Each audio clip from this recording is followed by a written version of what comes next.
I have a dream. This echoed in the minds of millions of immigrants on their journey to America 100 years before Martin Luther King gave his speech. These immigrants, the future citizens of America, were chasing a similar dream, a dream to be free, a dream to escape persecution, but possibly the most important dream, the dream to make their fortune. They were chasing the American dream.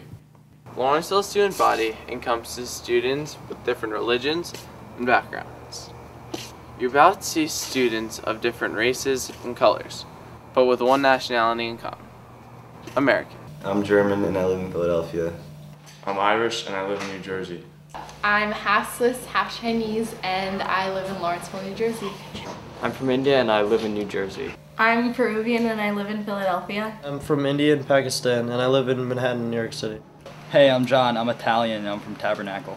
Today, we are going to the Ellis Island Immigrant Museum and are bringing you through the journey of an immigrant coming to the United States in the 1800s.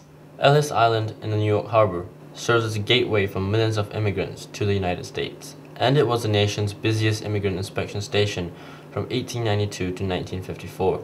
The Federal Immigration Station opened on January 1st, 1892, and was closed in 1954, with 12 million immigrants processed there by the U.S. Bureau of Immigration. Generally, those immigrants who were approved spent 2 to 5 hours at Ellis Island. Arrivals were asked 29 questions, including name, occupation, and the amount of money carried. Those with visible health problems or diseases were sent home or held in island hospital facilities for long periods of time.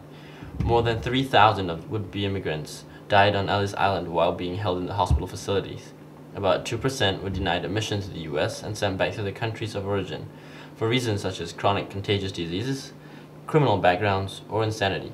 Ellis Island was sometimes known as the Island of Tears, or Heartbreak Island, because of those 2% who were not admitted after the long transatlantic voyage.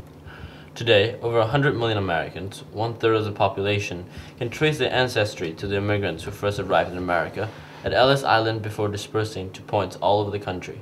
Over 60 million people have immigrated to the United States, creating a multicultural nation with an unparalleled history. This graph depicts the immigration of the United States since 1820. As you can see, the amount of people that immigrated to the United States greatly varies, peaking in the early 1900s during World War I. Immigrants come from all over the world, from northwestern Europe to eastern Europe to Asia to Africa to Oceania. I pledge allegiance to the flag of the United States of America and to the republic for which it stands, one nation, under God, indivisible, with liberty and freedom and justice for all. Here in this very room, immigrants encountered a complex immigration law and an American bureaucracy that could either grant or withhold permission from them to land in the United States of America. The Statue of Liberty was a gift of friendship from the French to the American people. The Statue of Liberty was erected on October 28, 1889, and has become a symbol of the United States' freedom, safety, opportunity, and future. All boats coming to New York Harbor sailed past the statue, and people saw it as a representation of the freedom and opportunity that could be achieved in this new land. In the first 20 years of his life, his mother, cousin, aunt, uncle, and grandmother died. His father deserted him, and the court of St. Croix had seized all his possessions.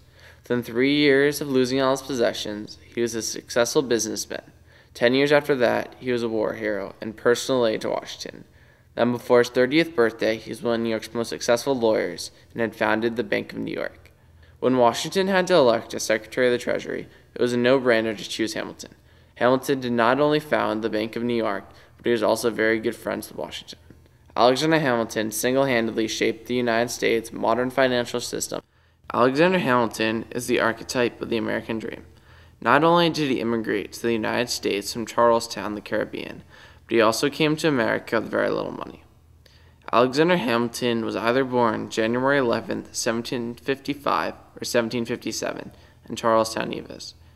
His first education in America came at a grammar school in Elizabethtown, New Jersey, and he went to King's College, now known as Columbia University, starting in the fall of 1773. Here we are in front of the New York Stock Exchange on Wall Street, at the heart of the financial capital of the world. Alexander Hamilton's house lay just a few blocks down from here, and the start of the New York Stock Exchange was when a few businessmen would sit outside Alexander Hamilton's house in the morning and talk about the business policies of the country. Here lies the body of Alexander Hamilton, the patriot of incorruptible integrity, the soldier of approved valor. Alexander Hamilton died July 12, 1804, at the age of 47. In 1790, the capital of the United States was New York City. However, many people thought it should be moved to Trenton or Philadelphia. People argued that it would not be logical to have the political capital and the financial capital in the same city. Although many countries around the world, including Japan, France, England, Italy, and Greece, just to name a few, have their political capital and their financial center in the same city. Others, specifically James Madison and Thomas Jefferson, wanted the capital to be farther south. But Alexander Hamilton was pushing for the capital to stay in New York City. He argued that New York was shaping to be the financial center of the United States, so why not have it be the political center too? One could argue that he was biased because he was from New York City, but by no means does that mean that he wasn't right. Some today even think New York City is the capital of the world. New York is the capital of the world for leadership, internationalism, culture, education, business, finance, medicine, trade, and transportation. Diversity is an inherent component in the city's history. Unlike the other early eastern United States settlements, New York was not settled by religious zealots or prisoners. It was established in 1624 by the Dutch West India Company to serve as a trading and commercial center for the New Netherlands. Accordingly, all comers were welcome, regardless of race, language, and religion. The integral part of energy and creativity of New York City is the diversity that brings forth new and innovative ideas from the very founding of the city. New York is now, as it has been since the 1850s, a global city, the archetype city of everyone's future. People in every continent reason that if they can just reach our shores, they can scrabble up to a better life, or more fighting kind of life, where initiative can count for something. They will run newsstands or bodegas, drive cabs or peddle hot dog stands.